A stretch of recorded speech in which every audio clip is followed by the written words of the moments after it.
Nah, kalau pribadi sebagai seorang praktisi konselor ya, Iya. saya tidak melihat hanya sebagai yang mengalami kasus bully tersebut bukan hanya berfokus sama korbannya, Iya. tapi saya berfokus sama Si pelaku. pelakunya. Heeh. Iya, jadi pendekatan aspek psikologis ini perlu kita cari tahu.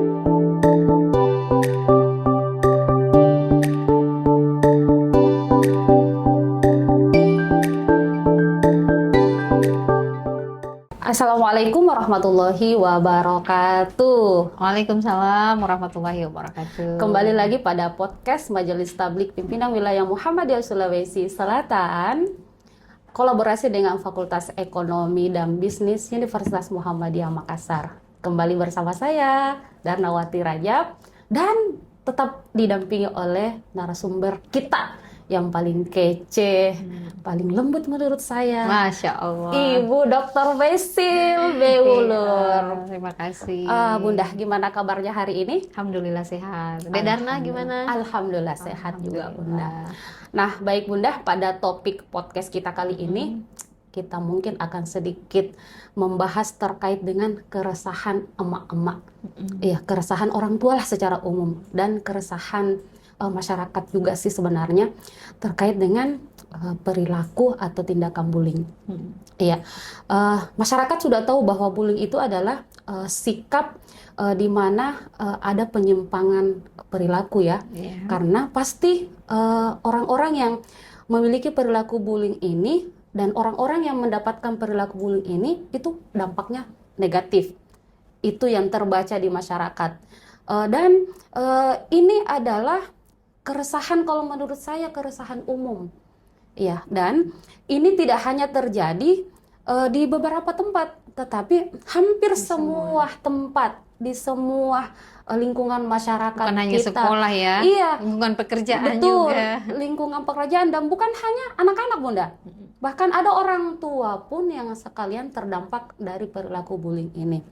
Nah, di satuan pendidikan sendiri, karena kebetulan saya dari pendidikan Bunda, itu bahkan membuat TPPK, jadi tim pencegahan dan penanganan kekerasan. Karena kenapa? Bullying ini dianggap sebagai kekerasan. Betul, betul. Iya, sehingga memang ini menjadi perhatian yang tidak hanya diperhatikan oleh satu orang saja, ya, tetapi menjadi perhatian kita bersama.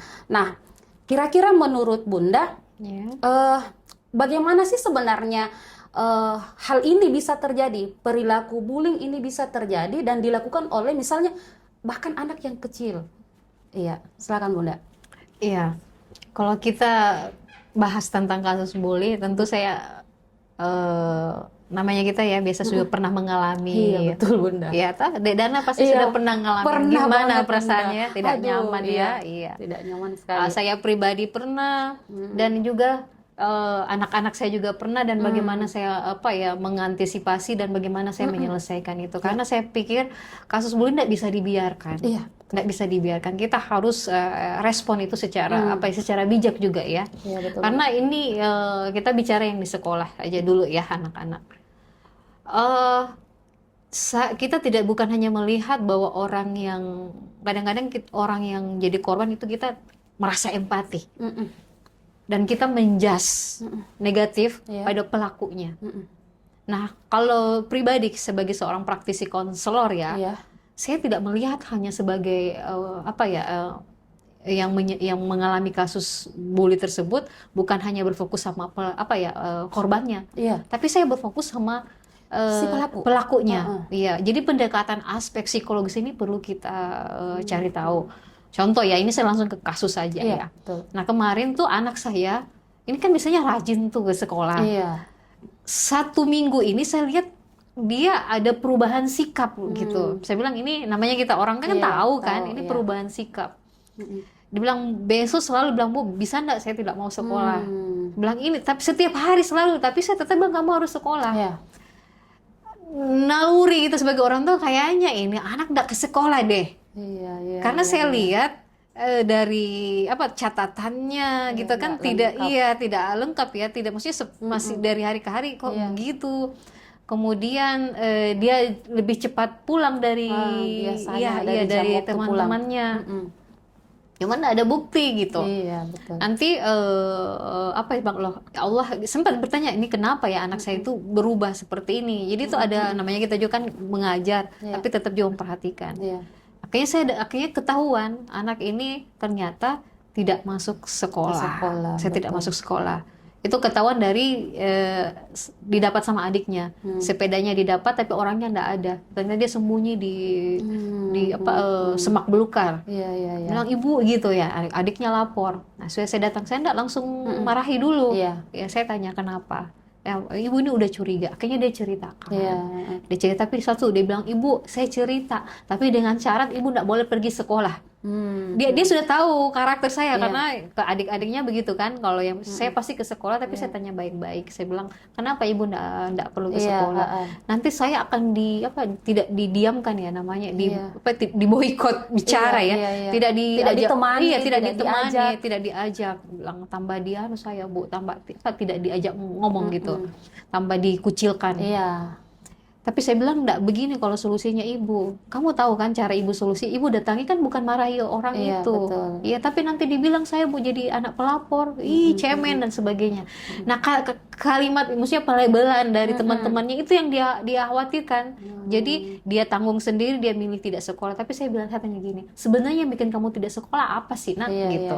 Itu yang perlu ditanya. Ternyata diajak duet loh Bu Darna. Diajak duet, disuruh bawa pisau. Wah, nah ini dia dampaknya yang bayangkan disuruh duel, bilang kamu bawa pisau ya. Bahaya sekali ya. Nah itu kan bahaya itu. Betul sekali. Dan anak saya kan ketakutan. Iya. Jadi dia pilih untuk tidak ke sekolah. Tidak sekolah karena dibilang harus duel. Nah, itu yang dia hindari. Akhirnya saya pergi ke sekolah itu dan saya tanya. Tapi apa yang saya lakukan? Ya saya dekati anak tersebut yang pelaku yang pelaku bully, saya dekati. Tapi saya cari informasi, ternyata dia diasuh oleh neneknya, orang tuanya lagi TKI ya, di Malaysia. Nah di situ saya pendekatan dan saya datangi, saya bilang, oh ini temanmu, Masya Allah, terima kasih. Dibilang si Fahmi, kamu baik sekali. Jadi saya putar bahasa saya. Jadi ini anak kan salah tingkah gitu kan. Betul. Oh, yang dia pikir ternyata si Fahmi tidak melapor saya, macam-macam, justru memujinya dengan sampai saya bawakan hadiah. Terima kasih ya udah jadi teman anak saya, karena katanya Fahmi kamu baik. Saya sampai begitu karena apa? Saya jaga perasaan anak saya, ketakutan. Justru dengan dampak itu memberikan pujian dan memberikan hadiah, itu jadi berubah drastis temannya. Jadi kasus bully, jadi saya tanya, ternyata beliau ini si anak ini dia tidak mendapatkan kasih sayang atau pola asuh yang benar dari orang dari orang terdekat, seperti itu. Jadi seperti itu. Jadi kasus kenapa pelaku mengalami itu ya mungkin karena ada pola asuh yang salah. Iya. Nah Bunda, terkait dengan bahayanya ya bullying ini, ternyata itu ada efek dari pola asuh yang tidak benar. Iya. Sebenarnya sih kalau berbicara tentang pola asuh dengan anak yang kemudian memiliki perilaku bullying ini, tentu ini saling berkaitan ya. Kira-kira apa sih penyimpangan pola asuh? Apa sih yang tidak didapatkan oleh anak yang kemudian menjadi perilaku bullying ini? Iya.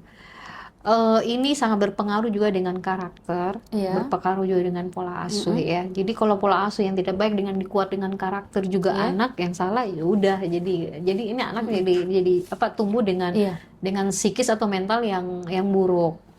Nah kalau kita bicara pola asuh, kemungkinan anak yang kasus dia sebagai pelaku sebagai pelaku atau sebagai korban, ya tergantung dari karakternya. Kalau ini anak ini orangnya pendiam atau tertutup, dan itu dia juga bisa menjadi korban bully di keluarganya sendiri, orang tuanya jadi korban bully oleh temannya, karena dia diam.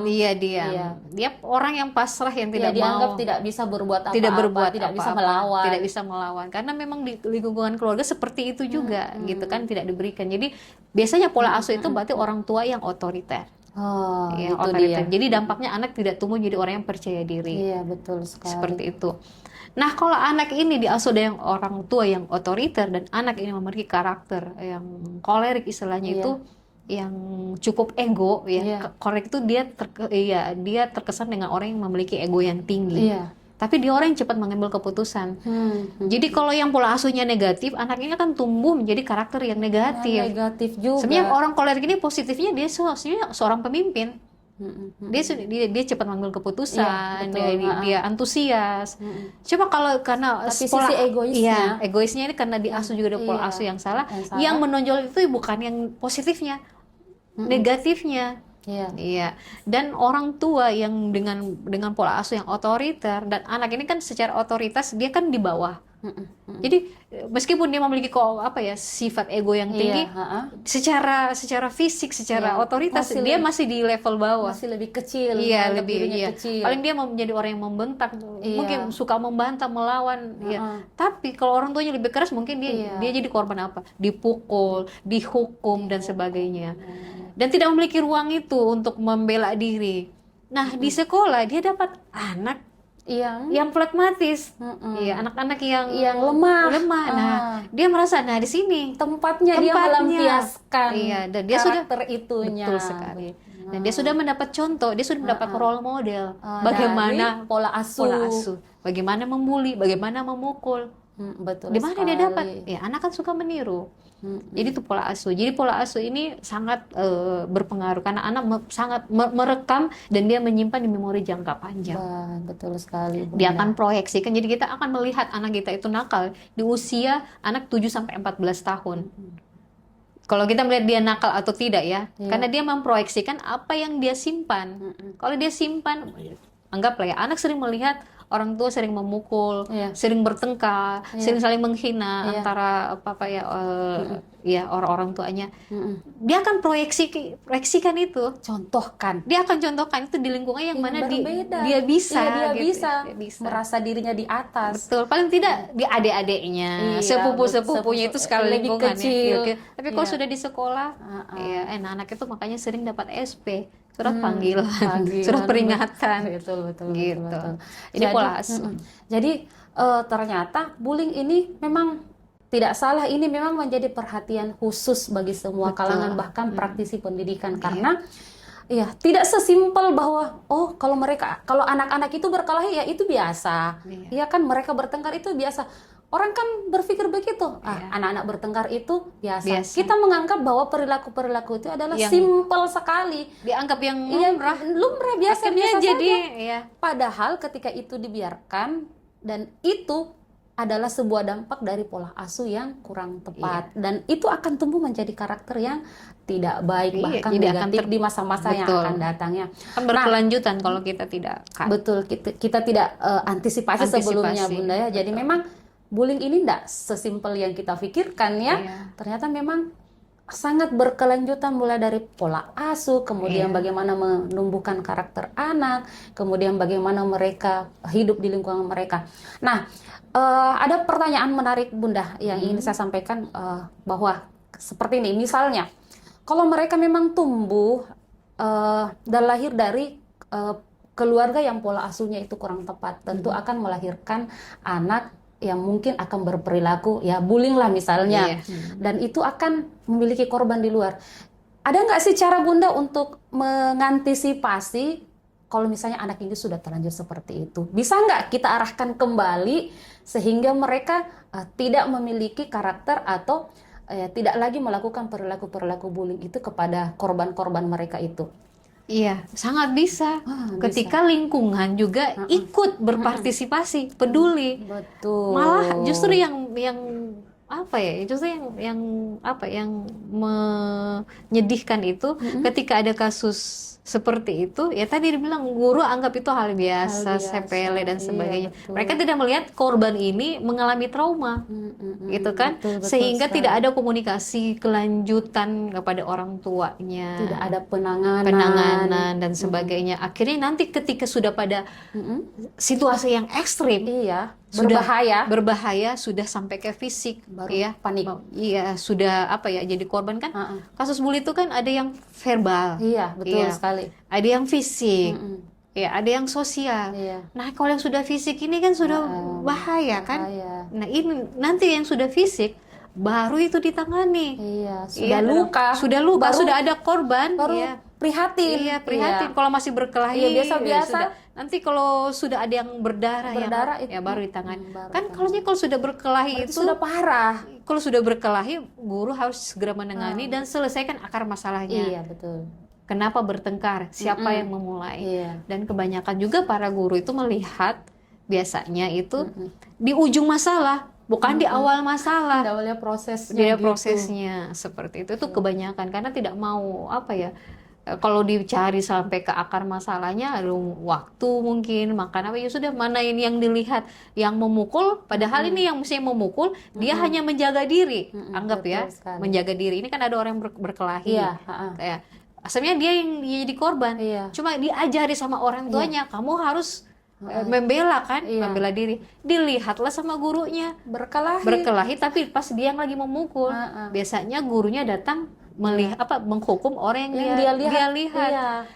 Sebenarnya guru ini memulai sebenarnya anak itu ternyata akhirnya anak ini itu biasanya kan anak tidak suka sama itu bu guru, dia langsung bilang saya nakalnya ini anak, ada justifikasi anak. Dia tidak, itu bu guru tidak tanya-tanya atau pak guru tidak tanya-tanya dulu siapa yang salah, kenapa saya memukul, bilang seperti itu. Nah saya sebagai orang tua antisipasinya, jangan kamu yang memulai. Tapi ini masalah fisik ya. Masalah mau fisik ataupun yang jangan apalagi kalau fisik. Tapi dia bilang, kan anak saya, Bu, bisa enggak saya kalau ada mukul saya balas? Anak saya bela diri dulu, menangkis. Tapi kalau kamu sudah diserang, enggak apa-apa. Tapi saya bilang jangan di tempat yang bahaya. Saya bilang begitu, di lengannya itu pun hanya membilang bahwa kamu juga tidak bisa dikasih gitu kan, kamu juga tidak bisa dicemen gitu. Membela diri.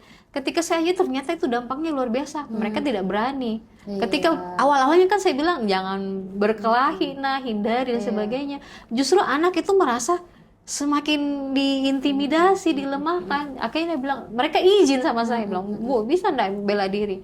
Karena dengan ada kasus pernah anak saya berdarah kan, akhirnya saya sadar diri, ternyata anak ini perlu diajari membela diri, karena jangan nanti kalau sudah mereka korban berdarah-darah baru kita terlambat. Gitu. Kalau tidak diajari membela diri, artinya mereka siap untuk dianiaya gitu ya? Iya begitu. Masalahnya saya bilang sudah berusaha lapor guru, katanya sudah, tapi ada guru yang yang lain datang cuma melapor begitu. Betul. Ada begitu. Itu oknum ya, tidak semua, semua betul guru. Sekali Bunda. Nah ini menarik karena memang kasus bullying ini, kalau mau dipersekan itu persen yang tinggi itu memang di lingkungan sekolah. Dan ini anak-anak, kalaupun misalnya orang dewasa ada juga, tetapi mungkin tidak. Sebenarnya lingkungan keluarga ada loh. Ada juga. Sebenarnya lingkungan bully yang paling sering justru di keluarga. Di keluarga ya. Ya orang tua yang sering melabel anaknya, kamu bodoh, malas, ini apa juga, dan sebagainya. Betul sekali Bunda.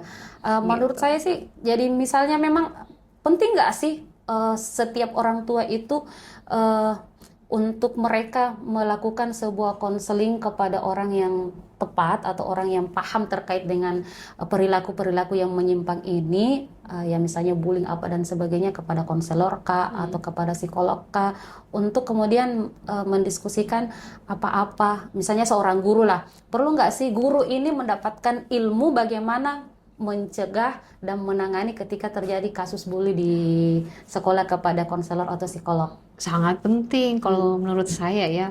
Apalagi saya yakin setiap guru itu kan sudah dibekali ilmu bimbingan dan konseling. Hanya saja ilmu ini tidak benar-benar diterapkan, hanya seputar dengan administrasi, menyelesaikan masalah ketika ada masalah. Seharusnya kan ada langkah-langkah preventif dan kuratif. Itu sebagai seorang guru BK, preventifnya di mana? Ya memberikan bimbingan-bimbingan, edukasi terkait dengan motivasi, persaudaraan, kekeluargaan. Itu langkah preventif yang harus dilakukan oleh seorang guru BK. Kemudian langkah kuratifnya itu ketika memang ada permasalahan, sudah berikan edukasi dan sebagainya, toh masih ada kasus-kasus seperti ini, berarti itu langkah kuratif. Jadi antara guru BK dengan guru bidang studi misalnya, atau guru dengan wali kelasnya. Iya, Nah, kalau ini pun tidak selesai, berarti kita perlu komunikasinya dengan orang tua. Tapi orang tua juga diberikan edukasi bahwa ketika kita memberikan laporan info seperti ini, ibu jangan berkecil hati, dalam tidak arti, boleh biasanya emosi. Iya. Anak saya kan biasanya begitu. Kalau sudah ada panggilan, akhirnya orang tua gini, kamu bikin malu saya saja, label seperti itu. Nah, ini harus berikan edukasi, bilang, Bu, nanti kalau kita sudah begini, ibu jangan menyalahkan anaknya, kita mau cari solusi. Karena kan biasanya itu yang terjadi di masyarakat, Bunda. Itu yang terjadi. Orang tua kan punya harga diri, gitu. Kasihan juga anaknya.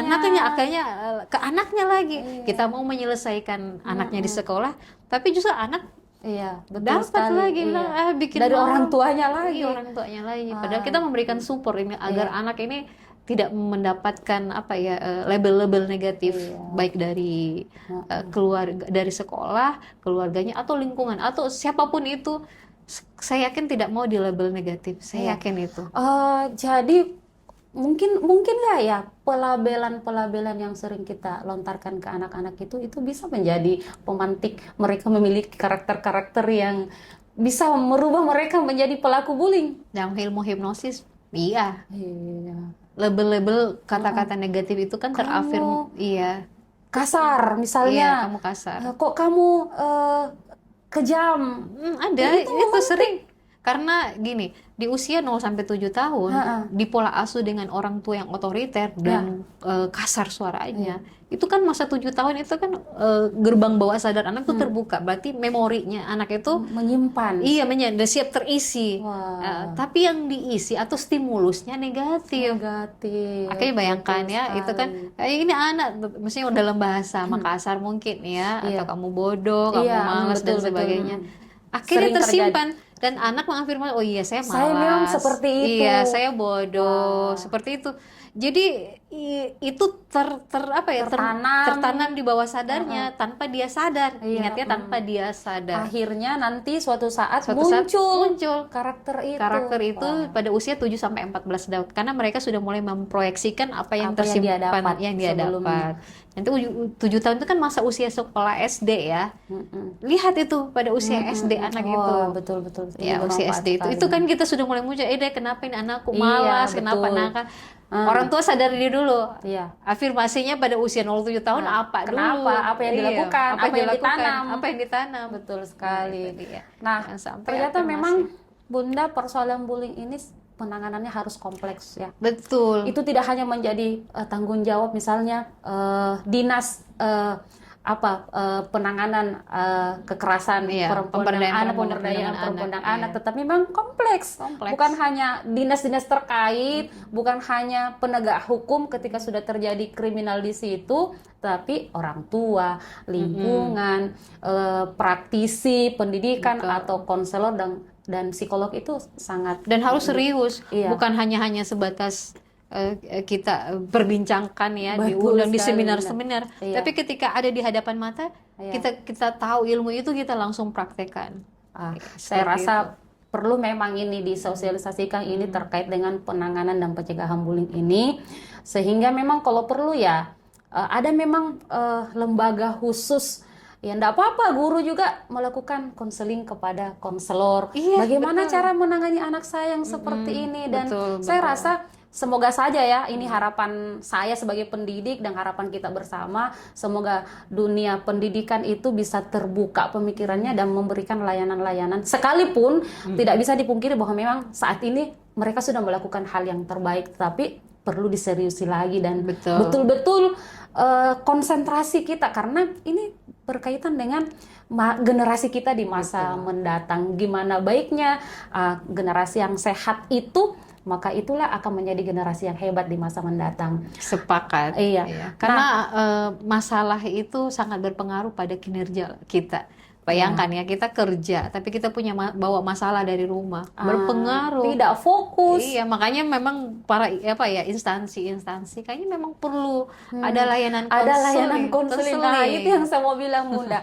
Kayaknya memang harus ada time di mana ketika pimpinan itu merasa bahwa oh karyawan saya misalnya, bawahan saya misalnya sudah mulai stres, Kinerjanya sudah tidak ditunjukkan dengan kinerjanya sudah melemah atau menurun, ya bolehlah sekali-sekali di konseling apa dan sebagainya. Saya rasa itu pemimpin bukan hal, kalau tidak perlu ada layanan, ya pemimpin yang belajar ilmu layanan konseling. Paling tidak kan dilihat ini karyawannya misalnya karyawannya ini kayaknya tidak, dia kan penuh namanya layanan konseling non formal namanya. Paling tidak hanya bertanya kenapa? Iya, jangan langsung dijudge. Ini kamu kinerjanya itu tidak bagus bla bla bla bla. Tapi ditanya ini jadi membandingkan, biasanya kan kita itu sering membandingkan orang dengan orang lain. Kalau mau membandingkan orang tuh bandingkan dengan dirinya. Kayak contoh ya. Ini Dedarna kemarin kok kamu rajin, bagus. Hari ini tidak bagus, ada apa? Betul nah sekali. Itu sehingga ada refleksi ada evaluasi itu sudah konseling itu sebenarnya. Oh gitu ya. Iya, berarti dia menggali. Dan orang yang ditanya begitu, dia merasa senang karena ada yang perhatian kepada mereka. Menarik sekali nih Bunda. Baik Bunda, terkait dengan topik kita bullying ini, yang terakhir ini saya ingin tanyakan, dan ini menurut saya sangat penting bagi masyarakat, terutama orang tua. Bagaimana sih sebenarnya supaya kita bisa pola asuh yang seperti apa yang bisa dilakukan oleh para orang tua kepada anak-anak mereka ini, sehingga nanti anak-anak mereka ini betul-betul bisa tumbuh menjadi pribadi yang baik. Ya paling tidak mereka tidak menjadi pelaku bullying inilah, karena ini yang sangat dihindari sekali Bunda. Kira-kira gimana itu Bunda? Ya, pola asuh orang tua itu kan ada 3 ya. Iya, ada pola asuh yang otoriter, ada yang pola asuh demokrasi, ada pola asuh yang istilahnya itu memanjakan atau membiarkan. Betul. Nah, kalau yang otoriter ini tidak saya sarankan, namun dalam arti mungkin ada sisi-sisi bisa dimunculkan situasional mungkin atau kondisional.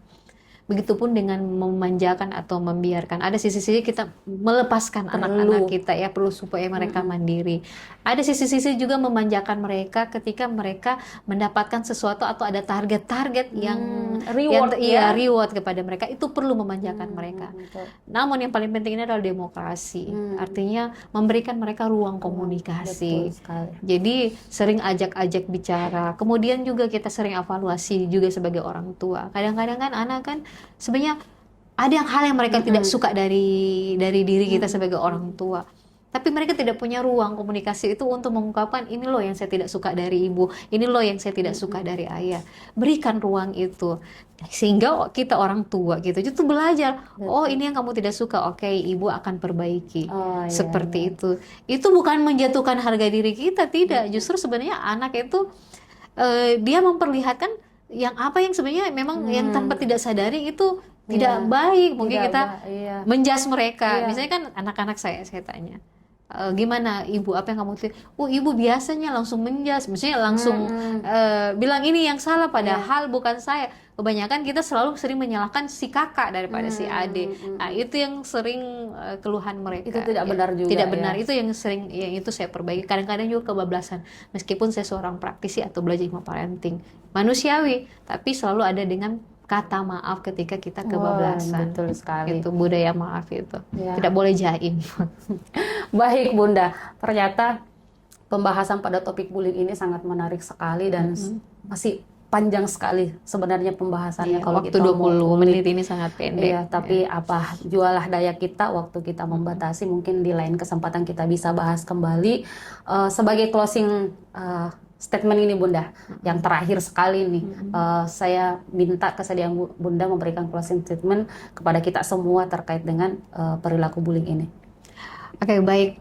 Untuk para orang tua khususnya ya, untuk kita meng-cut atau meminimalisir atau bahkan menghilangkan kasus-kasus bullying ini, berarti kita harus berawal dari diri kita dan keluarga kita. Kita mengasuh anak-anak kita menjadi orang yang lebih bijak, menjadi orang yang lebih bisa membawa situasi, tidak terbawa emosi, menyikapi sesuatu itu dengan kepala dingin. Itu berawal kita sebagai seorang orang tua. Jadi sebagai orang tua, jadi orang tua yang waras, orang tua yang sehat, dan orang tua yang bahagia, sehingga anak akan mendapatkan berlipat-lipat dari apa yang kita rasakan itu. Ya, baik Bunda, terima kasih sekali. Closing statement-nya sangat menginspirasi dan sangat bermanfaat sekali. Ya, terakhir saya ingin mengatakan bahwa mari kita bersama-sama saling bahu-membahu menyelamatkan generasi kita. Jadi ibu yang hebat. Jadi ibu yang hebat, jadi anggota masyarakat yang peduli, yang peka, hebat, karena persoalan-persoalan itu harusnya dibicarakan dan diselesaikan secara bersama-sama. Tidak boleh satu yang membiarkan yang lain peduli tapi yang lain tidak peduli. Tetapi kita harus bersama-sama menyelesaikan ketika ada persoalan. Termasuk pada persoalan-persoalan yang sangat meresahkan. Betul. Iya, termasuk bullying ini sangat Iya, meresahkan. karena sebenarnya ini stok orang baik itu banyak. Iya, betul. Iya, stok orang baik itu banyak, lebih banyak daripada orang yang jahat. Hanya saja banyak orang baik yang tidak peduli. Iya, cuman ya begitulah. Kita harus memantik nilai-nilai kebaikan mungkin dari setiap masyarakat kita. Baik, terima kasih banyak atas kesempatannya Bunda berbagi ilmu dan pengalaman kepada kami semua. Semoga ini memberikan manfaat kepada saya pribadi dan kepada seluruh pemirsa yang menyaksikan podcast ini di akun Instagram Majelis Tabligh Pimpinan Wilayah Muhammadiyah Sulawesi Selatan. Dan saya akhiri dengan mengucapkan alhamdulillahirrabbilalamin. Assalamualaikum warahmatullahi wabarakatuh. Waalaikumsalam warahmatullahi wabarakatuh.